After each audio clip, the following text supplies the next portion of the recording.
Bueno, pues como decía antes, voy a leer un texto que he preparado para hoy, donde hay un montón de citas, de referencias.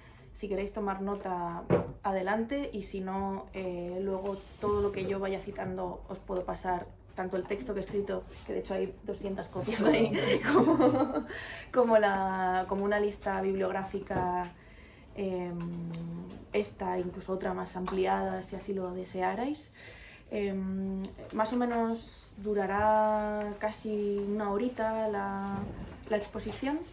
Invitaré también a Pablo a decir algunas palabras en un momento concreto. Y va a estar con nosotros la editora aquí en España de Ampersand, pero no ha podido ser, de manera que le tocará a Pablo hacer los honores.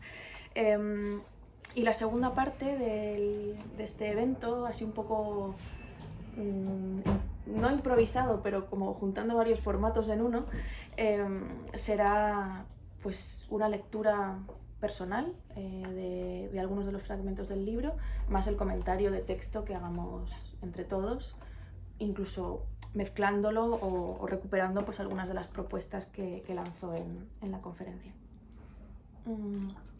Voy a grabar la primera parte y luego la segunda, que es más íntima, esa ya para nosotras. El texto se divide en tres partes. 1. ¿Quién es Margot Glantz? 2. ¿En qué consiste esta colección de lectores? 3. Esta es la más larga, como veis.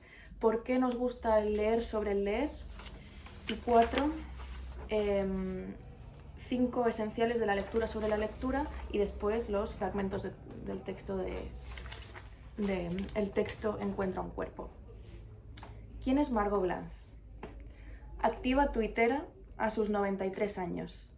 En sus redes sociales encontramos una oscilación entre los reclamos feministas del presente y del pasado y la recomendación activa y erudita de grandes clásicos o de autoras contemporáneas. Una vez, Margot Glantz escribió una conferencia titulada El caso de Margot Glantz por Margot Glantz, donde se revisa a sí misma para entender todo lo acontecido tras la publicación de uno de sus textos más célebres y más polémicos, la novela erótico-mística Apariciones, publicada originalmente en 1996. Resulta curioso que una autora que ha publicado más de una veintena de libros, muchos de ellos textos ensayísticos eruditos, como el que mencionabas de Sor Juana, y de gran profundidad política, pudiera haber quedado condenada a cierto lugar marginal de la literatura mexicana en particular y en español en general, debido a la profunda identificación que se hizo de su obra con algo menor, sucio e inservible por este carácter erótico que tanto la representa y que tan presente está también en este libro que estamos leyendo hoy. Este otro libro, Apariciones, que creo que lo tenéis en... ¿La editorial es? No, bueno, luego os lo buscaré. Acaba de ser editado en España y es yo lo resumiría como una especie de cosa entre la orgía y la ascesis, donde se cruzan historias de monjas que confunden al orgasmo con Dios, o lo confunden o lo certifican, que un orgasmo es Dios, o al revés, que Dios es un orgasmo, de amantes que adoran la dureza casi BDSM del deseo enfebrecido, o de niñas que descubren su cuerpo, desgraciadamente, a través de la violencia. ¿Es posible el consentimiento si no hay conocimiento? Pues este libro fue editado en 2022 en España, en la editorial Firmamento, y en una entrevista concedida al Español para la ocasión, Margot Glantz dijo lo siguiente: voy a decir una frase muy banal. El cuerpo de la mujer ha sido un cuerpo colonizado. Desde que yo empecé a leer me di cuenta de que el cuerpo femenino era un cuerpo para novelar, pero siempre como algo objetivizado.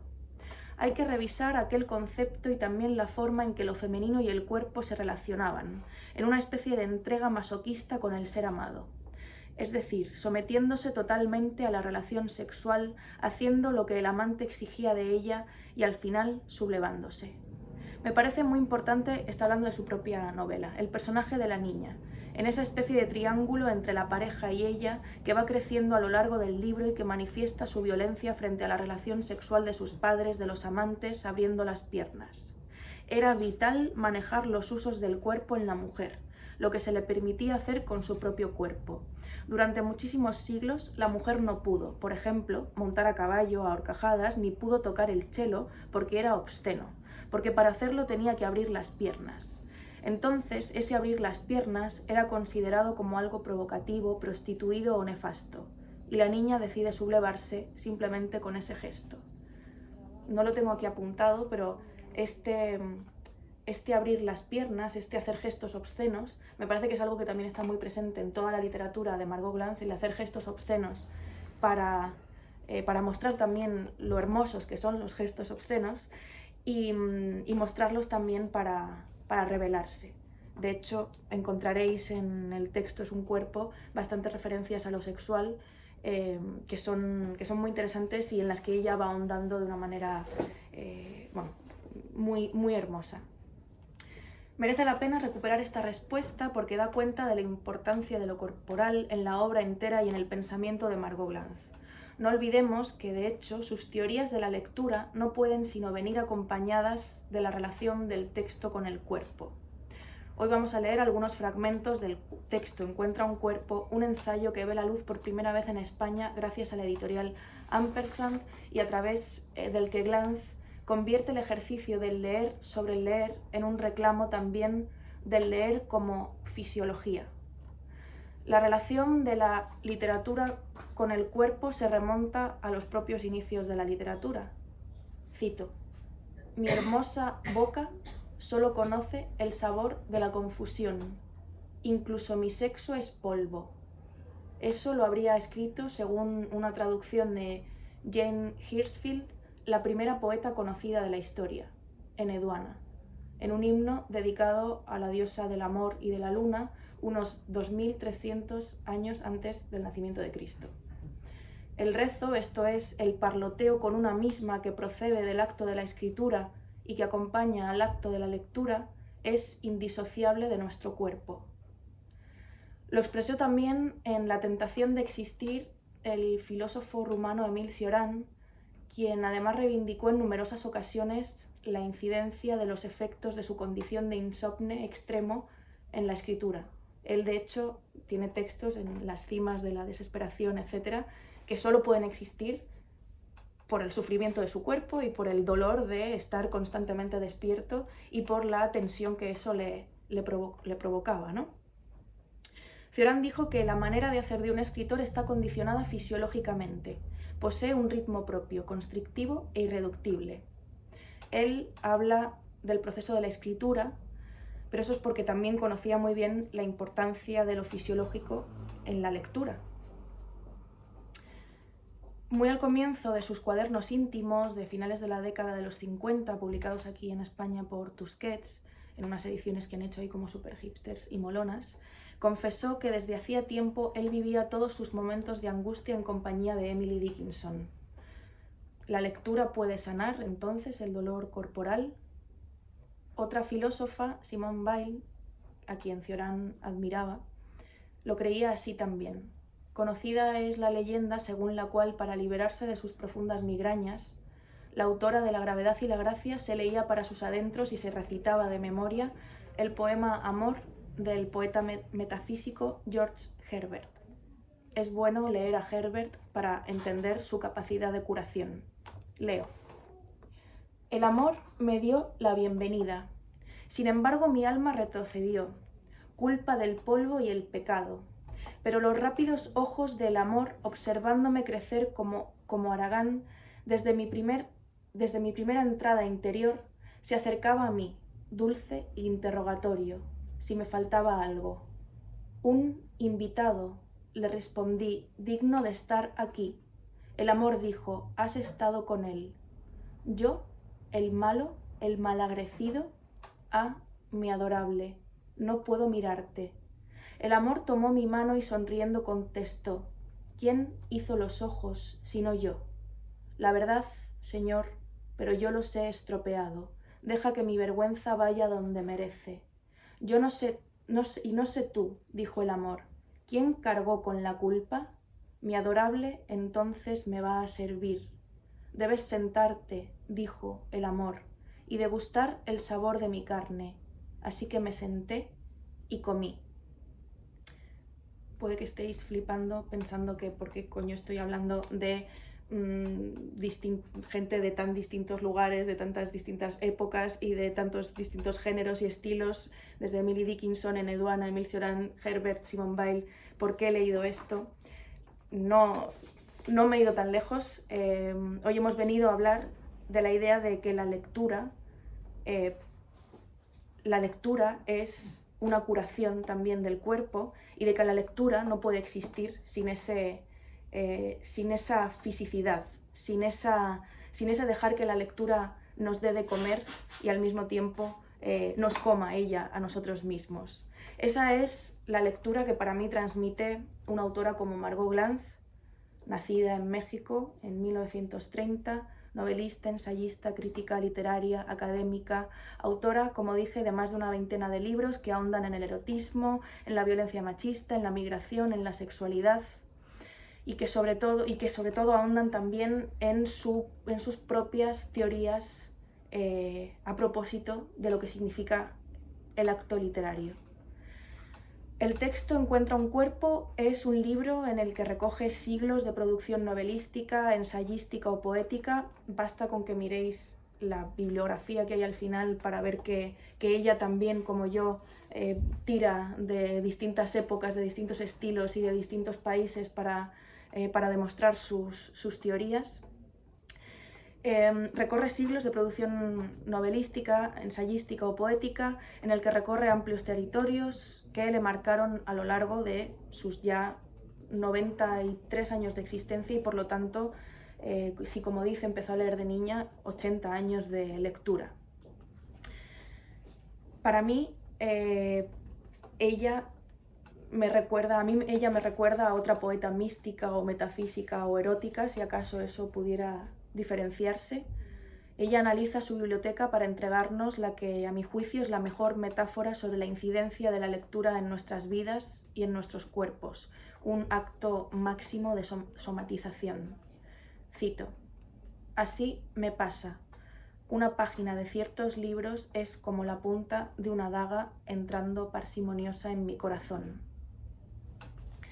Entonces, ¿en qué consiste esta colección que estamos aquí medio presentando en este formato extraño de que no sé si es conferencia, taller o qué va a ser esto, ¿no? ¿En qué consiste la colección Lectores? El libro de Margot Glantz forma parte a su vez de una colección libresca, la de Ampersand, dedicada al trabajo de la lectura. Este tipo de colecciones se han vuelto hoy muy populares y demuestran de qué manera a los lectores nos interesan no solo los mundos de ficción o el lirismo, sino también la investigación alrededor de nuestro hobby. Lo metaliterario tiene hoy más espacio que nunca. Pienso en la colección Gris Tormenta, editorial mexicana, dedicada al mundo editorial y sobre todo al antes y al después de la publicación de un libro. Tienen textos pues, sobre lo que significa corregir un libro, sobre lo que significa elegir una cubierta, sobre lo que significa promocionar un libro, sobre lo que significa fallar con un libro, que no te den el premio que esperabas o que no se venda ni un solo ejemplar del mismo. Está bastante bien y creo que aquí tenéis también la colección. Sí. Pienso también en una editorial de aquí española como Trama, en la que encontramos, por ejemplo, ensayos sobre lo que significa ser agente literario. Es decir, todo lo que hay detrás de lo que asumimos como más importante de la literatura, que es el libro mismo, ¿no?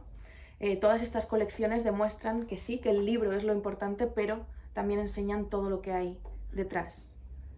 A los literatos, como vemos, no nos convence el lema de "el secreto está en la masa", sino que somos profundamente curiosos, queremos saber ese secreto, lo desgranamos y hacemos libros sobre ese secreto. No nos conformamos con la sola literatura, sino que queremos literaturizar nuestra literatura y llevarla hasta todos los extremos y investigaciones posibles. A la colección Lectores de la editorial Ampersand, que desde hace poco se imprime en España, aunque gracias a ciertas librerías especializadas como esta misma o como Lata Peinada, que la tenemos en Barcelona y en Madrid, pues desde hace meses podemos también acceder a esos libros que traen desde América Latina, ya la vamos a poder leer por fin en todo su esplendor.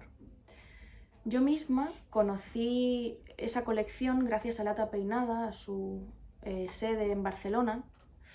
Me encontré en la sección de crítica literaria con un libro de Sílvia Molloy. Sílvia Molloy murió hace unos pocos meses y había una cita en las solapas, del mismo modo que la cita que he leído antes es tan buena, que de hecho es la cita de la solapa del libro de Margot Glantz. La cita de la solapa de Sílvia Molloy, una autora pues eso, también muy reconocida por su escritura de lo LGTB, por su autobiografía, por sus traducciones, etc., dijo lo siguiente: creo que desde entonces se hizo patente en mí la noción de pose. No solo me identificaba con lo que leía, sino que lo representaba. Leer era actuar, y actuar era ser yo. Cuando me topé con este texto de Sílvia Molloy, yo estaba escribiendo en una línea similar, aunque diferente planteamiento. Ese leer como actuar, aunque me interesó, a mí me hizo pensar enseguida en ese tipo de lector al que yo no deseaba aspirar y en el que yo no deseo convertirme jamás. Un lector quijotesco, un lector exuberante pero inconsciente, como en parte lo era Emma Bovary. El libro de Sílvia Molloy se llamaba Citas de lectura, y aunque no fue de mi total agrado, su recorrido vital y su manera de narrar el encuentro con lo literario sí que me fascinó. Sentí entonces tanta prisa por devorar los libros de la colección Lectores de Ampersand que decidí comprarlos todos en Amazon, ya fuera de manera física o en Kindle. Parecía como si para amar la lectura tuviera que traicionar demasiadas cosas del cuidado y el respeto por la misma. Por eso celebro que hoy Ampersand esté llegando a todas las librerías de España, para que las inconscientes amazónicas como yo podamos redimirnos. Dicho esto, y antes de pasar a otras cuestiones del leer sobre el leer, me gustaría recomendaros mis 3 libros preferidos de la colección y luego pedirle a Pablo si quiere que nos cuente cómo ha sido trabajar con Ampersand. Haciendo memoria de todo lo que leí de esta colección Lectores, creo que mi libro favoritísimo fue Trance de Alan Pauls. No sé si aquí está ese libro, pero seguro que tenéis Fallar otra vez, que es, o que llegará pronto, Fallar otra vez, que es el libro que publicó precisamente en Gris Tormenta, un libro en el que Alan Pauls, que es un narrador argentino fascinante y también me consta por gente joven, por escritoras jóvenes argentinas que da unos talleres de escritura fascinantes y que bueno, que es de los más, de una de las personas más listas y que más ha trabajado sobre el leer.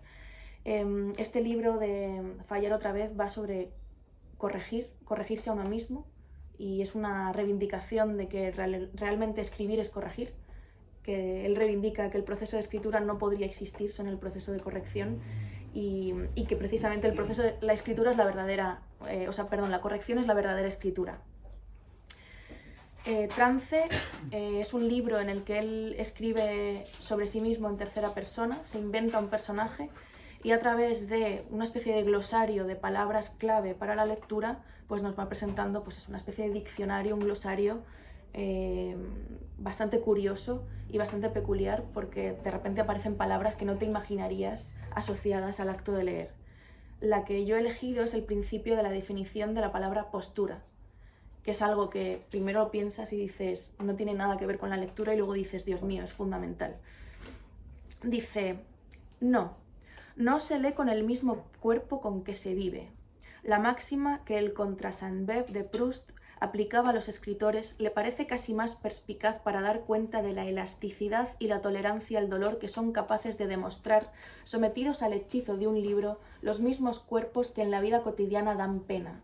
No pueden ponerse un pullover sin sin contracturarse, ni contracturarse sin andar gimiendo por los rincones. En todo lector devoto anida un soldado del cuerpo pasivo, un genio de un contorsionismo negativo cuyas figuras dignas de un catálogo de tormentos solo despuntan bajo la presión del olvido a que la lectura somete al cuerpo.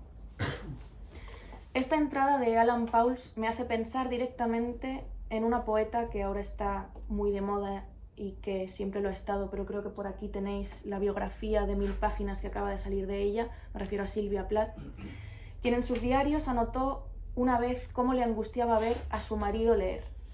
Por lo visto, Ted Hughes tenía problemas de espalda y sobre todo de cuello, porque lo torcía demasiado en el gesto de lectura y de estudio de los libros que le interesaban. Unos dolores que no podía evitar porque la adicción a la lectura y al estudio eran parte de su vida y de su esencia. La adicción a esa lectura era tal que el laureado maltratador de poetas prefería la enfermedad a cualquier remedio.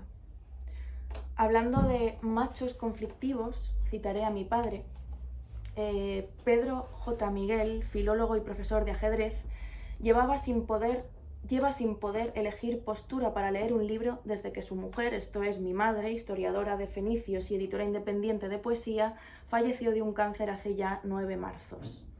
Para Pedro, el solo gesto de sentarse y abrir un libro le resulta asfixiante. E incluso llora.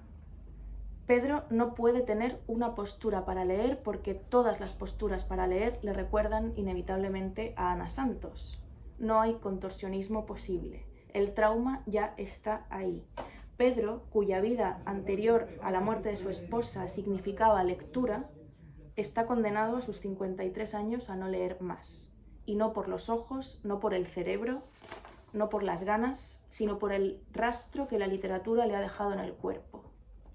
Esto nos lleva al segundo libro que traigo en mi top 3 de la colección Lectores de Ampersand, que es El ojo en la mira de Diamela Eltid. Para quien no la conozca, Eltid es una de las escritoras referentes del feminismo chileno. En realidad, el hecho de que ella esté ahí en la colección de Ampersand no es casual.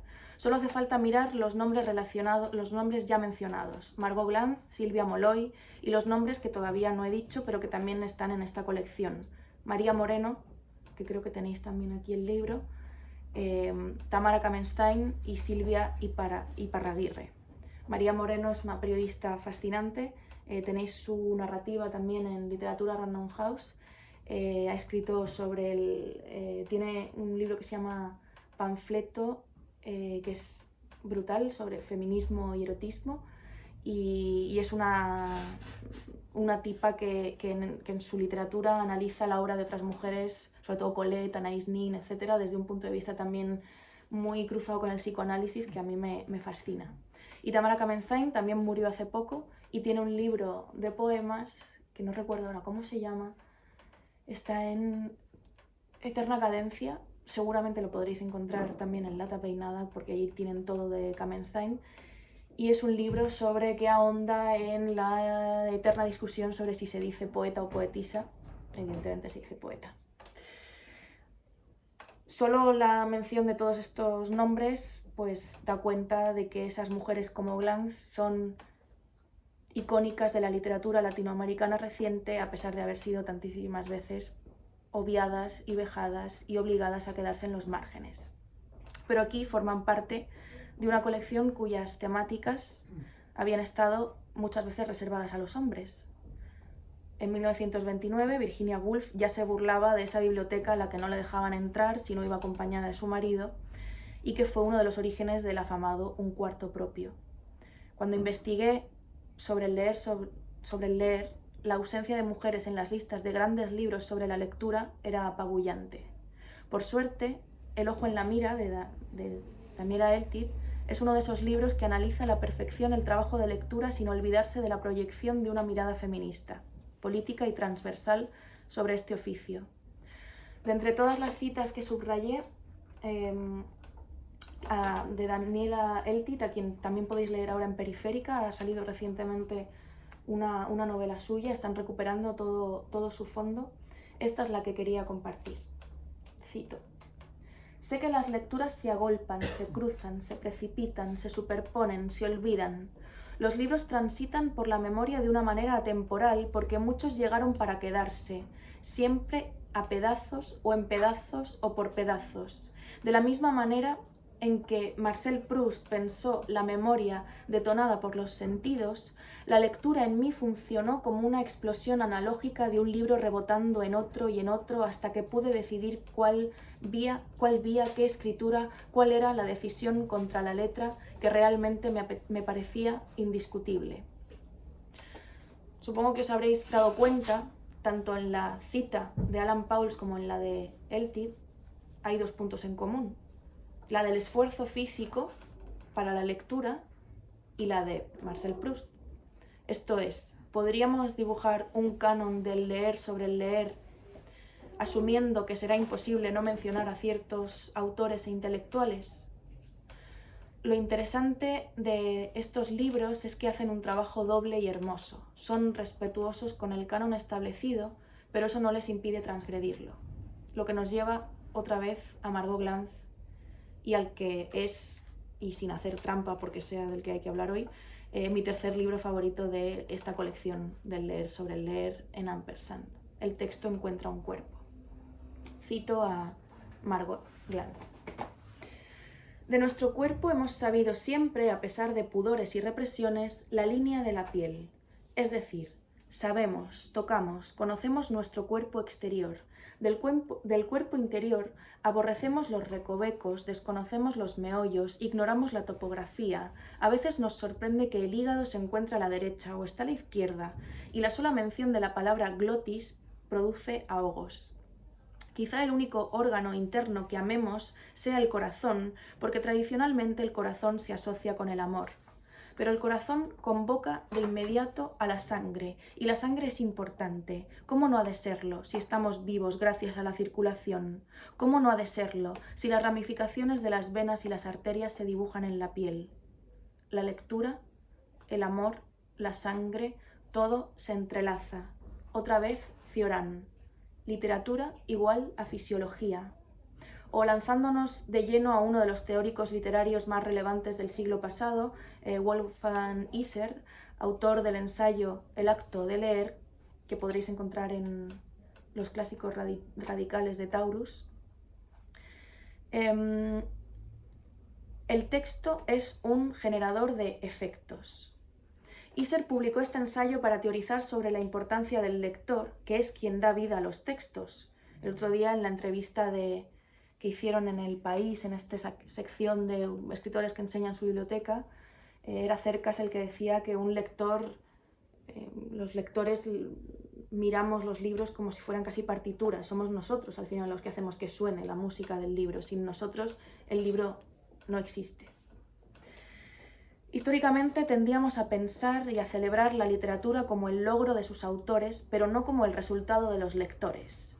Pero ojo que yo tampoco quiero, como Roland Barthes, matar al autor, sino dar cuenta de la importancia de la vinculación entre autor y lector a través del libro. Que en 2023 podamos leer sobre las angustias y vivencias físicas y mentales de Eneduana, la poeta que cité antes del 1200 o 1400 a.C., me parece mágico. Leer es hacer una ouija, es atravesar el tiempo, es hermanar nuestro cuerpo con el de quienes escribieron antes que nosotras. La lectura, como el corazón de Margot Glantz, convoca de inmediato a la sangre. Por eso, permitiéndome corregir a este teórico, Iser, también llamado el teórico del acto de leer, diré que sí, que el texto genera afectos, no efectos, afectos. Es por eso que nos gusta lo metaliterario, es por eso que los libros nos unen, cosen nuestros sentimientos con los de otros, y con los de otras, y con los de otros a través de los tiempos. Leer sobre leer, ¿acaso la supervivencia de nuestra especie? No sé si, Pablo, quieres contar un poco cómo... Sí. ¿Cómo ha sido trabajar? No sé si añadir mucho más. Pero Aquí, si me escucháis más o menos, o me pongo siendo... ¿Puedo conectar? Sí, claro, vente. Bueno, gracias, pues, primero que todo. No, escuchándote estaba pensando, bueno, primero cómo llegamos nosotros a Ampersand y cómo llegué yo en lo particular a Margolans, que además a mí me parece una historia interesante porque es paralelo a cómo en buena medida llegué a ti a leer Mata. Nosotros viajamos a la FIL, pues, bueno, para quien no conozca, trabajo dentro del equipo de tu compañero, que es Jorge Hernández, que él es escritor mexicano, y tuvimos la enorme suerte de viajar este año a la FIL, y Luna Miguel estaba firmando libros. Entonces pues aproveché, tenía leer Mata en uno de esos pendientes y empecé a leerlo y lo leí yo creo que pues, en el hotel pues, esa noche. Y a la mañana siguiente encontramos el stand de Ampersand, que era una editorial con la que bueno, habíamos empezado a trabajar, habíamos empezado a dialogar porque nos interesaba, y justo encontré esta colección que tenemos aquí. En España yo creo que están solo editados estos dos, que han salido pues el día que abrimos las inscripciones, hace 2 o 3 semanas, pues sé que están sacando un montón de libros nuevos, y los títulos en Argentina yo creo que son más de 10, y aquí pues si todo va bien seguirán ampliándose. Y yo tenía, sobre todo cuando empecé a leer tu libro, yo tenía un poco la duda de por qué leer sobre leer habiendo tantos libros que leer. Es decir, habiendo tantísima literatura, tanto ensayo, tantas cosas, tanta narrativa, tanta poesía, ¿por qué detenerse a qué implicaciones tiene eso, como comentaba Luna, en el cuerpo? ¿Qué implicaciones tiene en relación con los otros? ¿Qué implicación tienen las bibliotecas? Etcétera, etcétera. Y escuchándote, ahora me estaba acordando mucho del cine sobre el cine, que creo que también tiene paralelismos. Hay mucho cine sobre por qué se ruedan X películas, ¿no? Y me acordaba precisamente de ahí una escena de la película de Trumbo, sobre el guionista de Espartaco y demás, que es un tipo que escribe en la bañera, ¿no? Entonces, como eso condiciona también sus películas. Pero también hay mucho cine sobre la mirada de la persona que descubre el cine. Como el espíritu de la colmena, el espíritu de la colmena, la cara de ella, que no recuerdo el nombre de la actriz, cuando ve lo que es el cine por primera vez, cuando ve esa escena de Frankenstein. Y es algo similar, creo, a lo que planteabas tú de, bueno, pues, ¿qué incidencias tiene eso sobre el cuerpo? La mirada iluminada de esta niña cuando ve Frankenstein, ¿no? Por primera vez. Entonces, creo que reflexionar sobre las implicaciones que tiene la literatura en nosotros y qué relación que tenemos con la literatura, y eso siempre de encuentro es fundamental. Y ahí es donde entra Ampersand, que como comentaba Luna es una editorial argentina que tiene una infinidad de libros muy interesantes. Tenemos por ahí... Esto es lo que antes comentaba, digo, antes de mover las mesas, porque tengo aquí Ampersand, pero tengo... Este acaba de salir, ¿verdad? El de Cano. Sí. Y tengo aquí... Perdón, ya... Sí, por eso Digo, también quería ponerme mística con esta lectura, porque has sacado recientemente claro, sobre la mística ya que también. no está Carlota porque se ha puesto mala justo esta mañana, pues saco algunos títulos. Este, que es el método Borges, que le tenemos especial cariño porque lo pudimos presentar aquí, y es un libro fascinante, luego si queréis echarle un vistazo, porque es cómo escribía Borges, pero cómo escribía en el sentido físico, o sea, qué anotaciones tenía, que esto por ejemplo en redes sociales hay mucho de Joyce, el Ulises, cómo estaba hipereditado, ¿no? Y todo ese tipo de cosas. ¿Cómo condiciona eso también la escritura última? Creo que es interesante. Este, que es Cartografías Imaginarias de Chartier, que esto se está presentando además este fin de semana aquí en Madrid. Bueno, este fin de semana hoy es jueves, ¿no? Pero bueno, esta semana aquí en Madrid, que es un autor francés, que es un libro también muy interesante porque lo que plantea es mapas imaginarios de ciertas rutas literarias, como puede ser el Robinson Crusoe o como pueden ser el propio Quijote, ¿no? ¿Qué es la mancha del Quijote? Entonces hace como un recorrido por los distintos mapas. Y este, que si quieres comentar tú algo, que es el del Canon Ignorado, sí, no sé si te has podido echar un ojo ya. Sí, pero... No, bueno, pues escritura de las mujeres en Europa del siglo XIII al XX, entonces un poco lo que... Un poco en la línea de Victoria Cirlot y demás, estos libros que tiene ella también sobre estas autoras, está bastante guapo, sí. Tiene muy buena pinta. Lo que pasa es que llegan novedades cada 2x3. Y Aldo Manuccio, que esto fue con lo que empezó un poco nuestra relación con Ampersand, porque vinieron a entregárnoslo y ahí empezamos un poco a tejer relaciones, que es un editor, si no recuerdo mal, como del siglo XVI, por aquí ya igual me cuelo.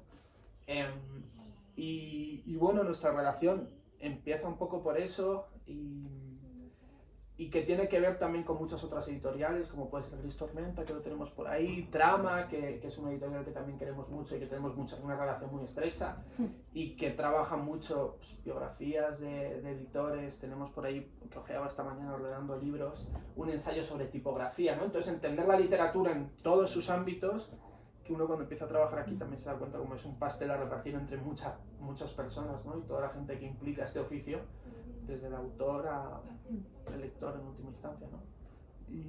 Sí, me hace pensar también en, no sé, colecciones, títulos muy específicos también de Anagrama, o todas las ediciones que hace Andrés Trapiello también sobre tipografía, por ejemplo, ¿no? Solo sobre tipografía. Y me hace pensar, igual, en esto que has dicho del cine, me ha llevado a, de repente, como algo muy obvio, que es las meninas. Y ver también en ese retratarse a sí mismo, no un acto de egolatría, sino un acto también de así se pinta, ¿no? O sea, así se pone el cuerpo cuando se trabaja aquí, ¿no? Y también se puede leer así, ¿no? Como una reivindicación también del cuerpo de quien pinta, ¿no? Porque qué mayor, aquí sí que vemos, quizá en la lectura, porque nos imaginemos a alguien así, no te imaginas, o sea, en la lectura así y en la escritura así, no te imaginas el trabajo que conlleva la lectura o la escritura, pero con la pintura sí que lo ves, ¿no? Sí que ves ese esfuerzo y sí que ves esa... que él pueda pintarse a sí mismo, ¿no? Y esto me interesa mucho porque es que es la razón, o sea, para mí casi toda la literatura tiene que ver con algo metaliterario, realmente. O sea, mires donde mires, siempre hay una reflexión sobre el propio hecho de estar abriendo la boca, ¿no? De estar abriendo la boca, de estar alzando la voz. Así que sí. Bueno, sigo con ya las dos últimas partes de esto que he escrito por aquí. Esta se titula ¿Por qué nos gusta leer sobre leer? Y ya adelanto que voy a ser un poco... bueno, ya lo he dicho. Leer sobre leer es dar entidad y ponerle cuerpo a todas esas teorías que se separan de esa herencia, esa heredada imposición más bien de separar obra y autor. El genio, cuando se separa de cuanto le rodea, se convierte en una especie de héroe inalcanzable. Un autor es su obra, pero también es su circunstancia y muchas veces la de quien le lee. Yo creo que antes he mencionado a Sylvia Plath. Sylvia Plath también somos nosotras, cuando la leemos y cuando la seguimos reivindicando. Margot Glantz somos nosotras, cuando estamos aquí hablando sobre ella y cuando le ponemos likes a sus miles de tweets diarios.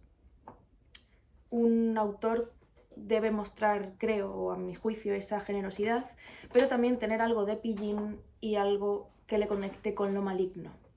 Es por ese motivo que para explicar lo que nos gusta del leer sobre el leer, voy a ser un poco pillina y maligna y voy a caer en la tentación de citarme a mí misma. Al fin y al cabo, eso es lo que hacen todos los académicos, y aunque yo no tengo estudios y soy una bachiller, me gustaría apropiarme del derecho a la autocita. En 2022 publiqué un ensayito, que lo hemos comentado antes, que se llama Leer Mata. Es un juego narrativo sobre la lectura, y en uno de los capítulos, que se llama Leer sobre leer, escribí una especie de poema que, si me lo permitís, utilizaré para conectar todo lo dicho anteriormente y todo lo que va a venir después. Y además me ahorraré ser una pesada diciendo en otro texto nuevo lo que creo que ya expresé en este texto, y además veréis también la importancia que tiene Margot Glantz en el fragmento que os voy a leer. Declamar, más bien, para hacerlo más teatral. Porque una de las cosas más absorbentes que tiene la lectura sobre la lectura es que no se puede pensar en otra cosa, La sumisión es completa. Leer sobre leer. Algo parecido a hablar sobre follar follando. Si le preguntaran ¿cómo te llamas?, ella respondería «no tengo nombre». Si le preguntaran «¿cómo te gustaría llamarte?», ella respondería «soy la lectora sumisa». En los días siguientes a leer, y ya esto lo conecto con mi intimidad más tal, a leer todos los libros de Ampersand, En los días siguientes duerme con una veintena de libros en el lado de la cama donde su amante falta. Todas las tardes va a una librería. Compra sin mirar los precios en Amazon. Su amiga Histeria le presta manuales de filosofía. Las alumnas de su club de lectura apuntan las listas interminables que ella propone y a cambio le ofrecen nuevos nombres. Acaricia compulsivamente unos ensayos de Maurice Blanchot. Cuanto más lee, menos ha leído. El bucle es interminable. La lectura sobre la lectura no tiene un final. Se trata de una escritura sobre algo tangible, sobre un acto sencillísimo, poner los ojos sobre el papel e ir pasando las páginas. Pero al mismo tiempo, esa sencillez esconde una sucesión de pensamientos, de mundos y de laberintos que la llevan a apropiarse de otras vidas. La historia de la lectura nunca ha empezado o empieza con cada nuevo ejemplar que se pasea por su mirada. Su misa se debate entre la fascinación y el hartazgo. En el libro La furia de la lectura encuentra una buena observación de Joaquín Rodríguez, para quien las historias personales de la lectura están condenadas a seguir siempre un mismo patrón: exponer el canon, desgranar algunas anécdotas personales de una infancia dedicada a sumergirse en las profundas aguas de las bibliotecas familiares y esperar que todo el mundo asuma lo evidente. Tiene razón, su misa no tarda en percatarse. En la introducción de Cuentas pendientes, un cuaderno de relecturas, Vivian Gornick afirma que nació leyendo. Del mismo modo, las palabras de Jean-Paul Sartre es un agradecimiento por los libros que sus familiares le dieron para devorar de niño. Y en el cuento de Nunca acabar, de Carmen Martín Gaite, se nos empuja a esa pasión por los cuentos de su primera infancia, así como los que leía a su hija pequeña. Y en sus diarios inéditos, Ana Santos Payán también escribió sobre su hija. Sus lecturas son adultas, aunque ella es aún una niña. Y un discurso breve, donde César Aira presenta casi un manifiesto. De niño yo atesoraba lo que no entendía, lo que quedaba sin explicación, la gema rara que brillaba en medio de la ganga trivial de lo claro y sabido. Y El infinito en un junco nos desvela el bullying que sufrió Irene Vallejo en el colegio y lo mal que lo pasó hasta que descubrió que la lectura era su fortaleza, personalidad, refugio. Y El viaje inútil de Camila Sosa Villada muestra que la violencia paterna se cura con libros. Soy la niña que se escapa de sus padres y termina en los brazos de la literatura. Y en Contar es escuchar, Úrsula K. Le Guin rememora lo mucho que le gustaba ir a los 7 años a las prohibidas bibliotecas adultas, llenas, dice, de sexo, muerte y adultos raros. Y en Habla Memoria, Vladimir Nabokov dice citar a William Shakespeare desde que tiene uso de razón. Aprendí a leer inglés antes que a leer ruso. Y Lire la poésie de Jean-François Poupart comienza con su autor creyéndose mal lector, pues de niño prefirió los cómics, desatendiendo la poesía que fomentaban en la escuela. Y en Metafísica de los tubos, al contrario, Amélie Nothomb cuenta con orgullo cómo decidió aprender a leer sola gracias a Tintín para no tener que depender jamás de los mayores. Y orgullosa, aunque Mari Sabidilla, se muestra también Sadie Smith en Cambiar de idea, donde cuenta cómo pasó los primeros años de su vida despreciando los libros de escritoras racializadas que le regalaba su madre. Prefería mi propia lista de lecturas heterogéneas, elegida libremente. Me enorgullecía del amplio espectro de mis lecturas y nunca elegía los libros por razones étnicas o socioculturales. Y Elena Ferrante, que en el primer capítulo de En los márgenes se lamenta de que hasta los 13 años solo hubiera leído a hombres. Leía muchísimo. Y todo lo que me gustaba casi nunca había sido escrito por mujeres. Mi sensación era la de que de las páginas surgía una voz de hombre, una voz que me ocupaba. Y crezco donde el alter ego adolescente de Ben Brooks no deja de citar mi lucha para hacerse el lectorzuelo precoz y políticamente incorrecto. Y el comienzo mismo de Sobre la lectura, donde Marcel Proust deja bien clara su propuesta de primer capítulo para cualquier leyenda literaria, pues para él no hay quizá días de nuestra infancia que hayamos vivido tan plenamente como aquellos que pasamos con uno de nuestros libros preferidos. Y Citas de lectura, donde Silvia Molloy narra su primer contacto con la literatura, que sucedió mucho antes de empezar a leer por sí misma, cuando un adulto le leía cuentos de hadas en voz alta. Tiernamente comienza el vicio.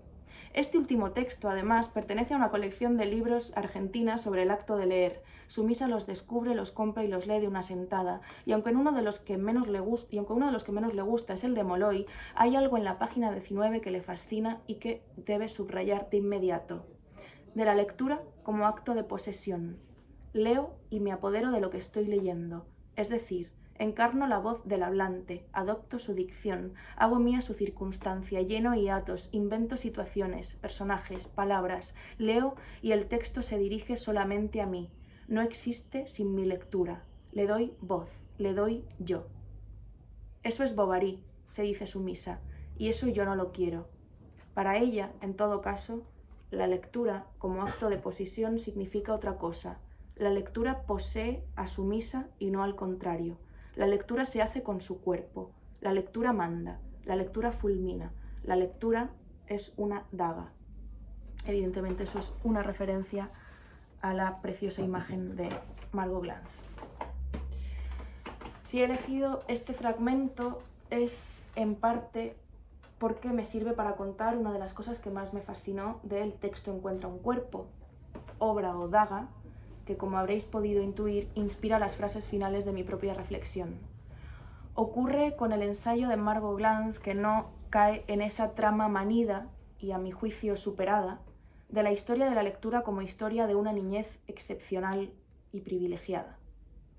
De hecho, aunque Glantz muy de cuando en cuando haga alusiones a la infancia propia, su texto es diferente porque no cae en esa narración acaramelada. Joaquín Rodríguez, a quien ya he citado, lo vio muy bien en La furia de la lectura y así nos lo propuso. Superemos de una vez las estructuras del leer sobre el leer. Desliguémonos de nuestra infancia y pensemos quizá en la escritura autobibliográfica como en una manera de mirar el futuro. Margot Glantz, sin duda, abre esa puerta. Su trabajo como crítica literaria, en ese sentido, me recuerda al de Susan Sontag o al de Elizabeth Hardwick, una ensayista y novelista estadounidense a la que Margot Glantz hace homenaje también en el texto Encuentra un cuerpo y a quien cita en bastantes ocasiones. Todas ellas son escritoras que no dibujan los caminos de la lectura como algo puramente nostálgico, sino que trazan puentes hacia el futuro, lo cual es algo que se agradece y que confirma su compromiso no solo para con el canon, sino también para aquellas escritoras y escritores, para aquellas lectoras y lectores que aún están por nacer. Y esto me lleva a la parte 4, que es 5 esenciales de la lectura sobre la lectura, que os recomiendo antes de pasar a hacer nuestro propio trabajo de lectura de Margot Glantz.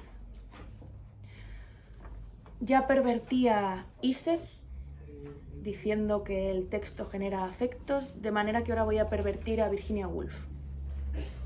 Cuando la leemos a ella como crítica literaria, tendemos a recomendar el texto El lector común, lo tenéis en Lumen.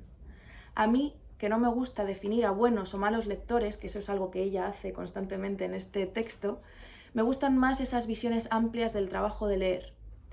Y es por eso que me emociona que como título nos quedáramos, incluso como título para hoy, no con el lector común, sino más bien como algo parecido a la lectura en común. Vivimos en los tiempos en los que los clubes de lectura están a la orden del día. Hay que agradecer a influencers como Emma Watson, que a mediados de la década de 2010 se aventuraran en redes sociales a generar este tipo de grupos o de dinámicas como la que aquí nos unen. La lectura en común podría ser definitiva para entender nuestro tiempo. Clubes de lectura como el de Punzadas, que hacen lecturas de filosofía mezcladas con lecturas de Annie Ernaux súper interesantes y que os recomiendo mucho, como el de la mexicana Andrea Muriel, como el de Carmen G. de la Cueva, como el de los de la librería, los de Traficantes de Sueños, como los de el Festival de Letraheridas y un larguísimo etcétera. Nos han hecho imaginar el acto de leer como algo que va más allá de la soledad. Estamos solos al leer, pero también acompañados. Leer nos hace pensar en otros libros, pero también en otras personas. Cuando estaba releyendo esta mañana para ultimar mis notas, el libro de Margot Glantz, había fragmentos en los que yo no podía evitar acordarme de personas a las que quiero. Leemos solos, pero también leemos acompañados, porque una cita amorosa nos puede llevar a pensar en el chico que nos gusta o porque una cita sobre cualquier tema nos puede llevar a pensar en nuestra madre, en nuestro padre o en nuestro vecino. El texto encuentra más de un cuerpo, corrigiendo otra vez, como me gusta a mí corregir con tontadas, a la propia Margot Glantz. Así que, como el texto encuentra más de un cuerpo y el texto genera más de un afecto, antes de detenernos en la lectura de Margot, me gustaría recomendar 5 libros, y ya prometo que son los últimos, para quienes queráis seguir ahondando en el leer sobre el leer.